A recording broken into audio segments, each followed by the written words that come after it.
Salut les crépinotes, aujourd'hui ce sera une vidéo un peu différente, la première des recueils de Léa, témoignages et histoires paranormales. N'hésitez pas à me laisser vos commentaires et je laisse place à l'histoire. La bague maudite. Tous les dimanches, mon petit plaisir est d'aller faire le tour des brocantes. Et il y a quelques semaines, j'ai trouvé la perle rare.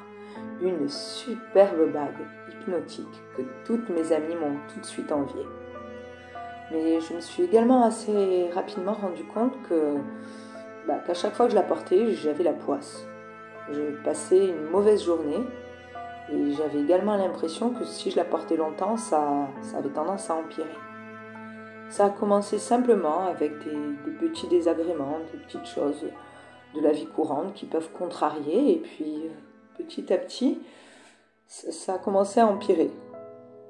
Au début, je pensais à de simples coïncidences, puis c'est devenu plus important.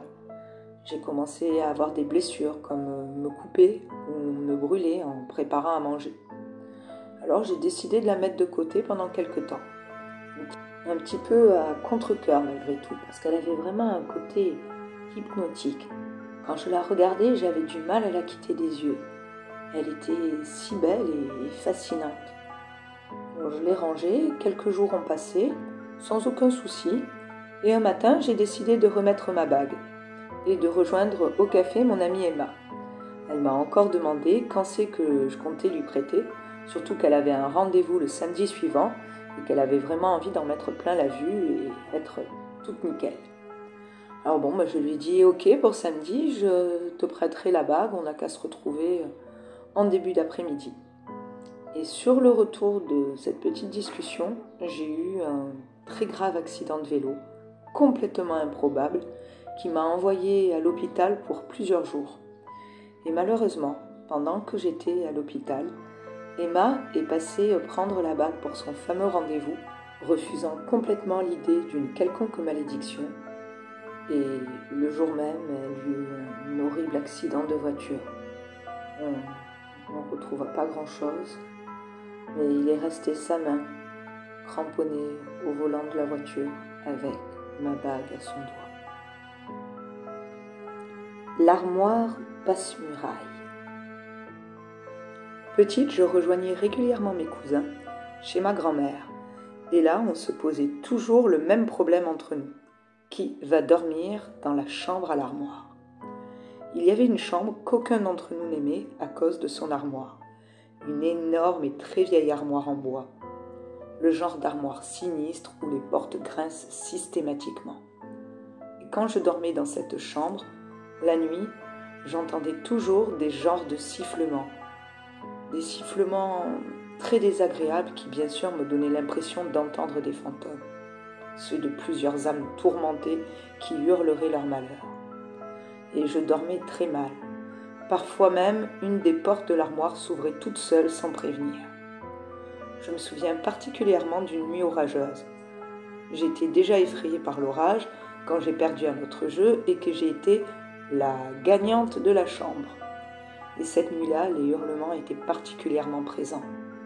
Mais surtout, tout d'un coup, j'ai entendu comme un fracas venant de l'armoire, et quand sa porte s'est ouverte, j'ai déguerpi vite fait pour rejoindre une de mes cousines avec qui j'ai fini la nuit. Il était pour moi impossible de retourner dans la chambre. Il y a quelques semaines, quand j'ai reparlé de ce souvenir avec ma grand-mère, elle a décidé de me montrer quelque chose auquel je ne m'attendais absolument pas. Elle m'a amenée dans la fameuse chambre devant l'armoire. Elle a ouvert les portes de l'armoire. Elle a poussé le linge et là, elle a enlevé le fond. Le fond de l'armoire était amovible. Et derrière, il y avait un grand trou et un tunnel. Oui, un tunnel. Un tunnel qui rejoignait toute une série de galeries souterraines datant de la guerre. La maison servait à l'époque de cachette et il fallait pouvoir évacuer rapidement. Et parfois, les galeries peuvent être encore explorées de nos jours. Et quand on était enfant, personne ne voulait qu'on soit au courant, au cas où certains d'entre nous auraient eu l'idée d'aller se balader dans ces galeries qui forment un vrai labyrinthe. La séance de spiritisme entre amis. Je devais avoir environ 15 ans quand avec mes potes on a décidé que ce serait rigolo de faire une séance de spiritisme. Mais en même temps on voulait faire ça bien et de manière sérieuse.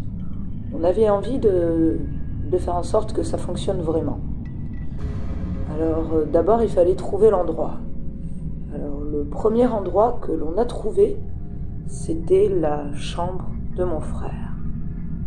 Mes parents devaient être absents, ce qui nous laissait toute la soirée pour s'installer tranquillement et faire notre petite séance. Mais à notre grande déception, cette première séance n'a pas donné grand-chose.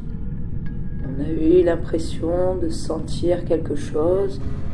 On avait décidé de mettre un verre à l'envers et d'essayer de voir si il bougeait en mettant nos doigts dessus. On a eu l'impression que le verre bougeait légèrement, mais rien de vraiment concluant. On était dans l'ambiance, mais en même temps, on rigolait un peu. On s'est dit que bon, il fallait qu'on retente ça un soir plus sérieusement et en essayant de ne pas rigoler cette fois. Mes parents sont rentrés, on a tout remballé et mes amis sont rentrés chez eux. Ce n'est que le lendemain soir qu'on a remarqué quelque chose d'assez curieux au niveau du lambris sur le plafond de la chambre de mon frère. Il y avait comme un petit rond, une petite trace d'humidité, juste au-dessus de la zone où on avait essayé de faire le spiritisme. On a trouvé ça curieux et on n'y a pas prêté plus d'attention que ça. Il avait peut-être plu. Bon, il n'avait pas plu, mais bon, ça pouvait être tellement d'autres choses que c'était pas ça qui allait nous empêcher d'essayer de refaire une séance.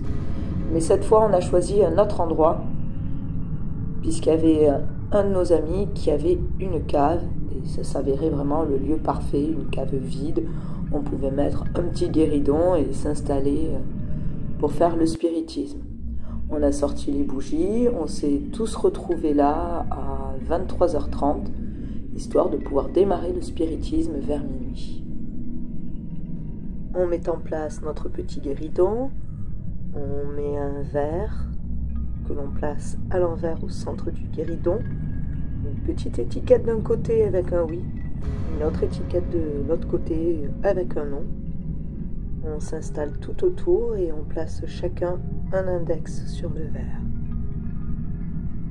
Et au bout de quelques minutes d'incantation, on entend comme un cliquetis et on s'aperçoit que le verre oscille lentement de gauche à droite ou plutôt en cercle.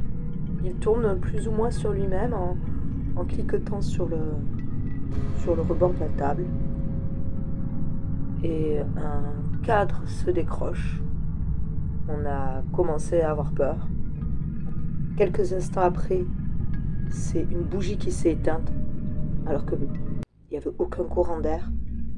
La porte de la cave s'est mise à claquer. Là, on a décidé qu'il était temps de dire au revoir à l'esprit et on a tout remballé. On se demande encore aujourd'hui qu'est-ce qui s'est vraiment passé, pourquoi ce cadre est tombé là, qu'est-ce qui a fait bouger le verre. Mais en attendant, on a eu tellement peur qu'on n'est pas prêt de recommencer.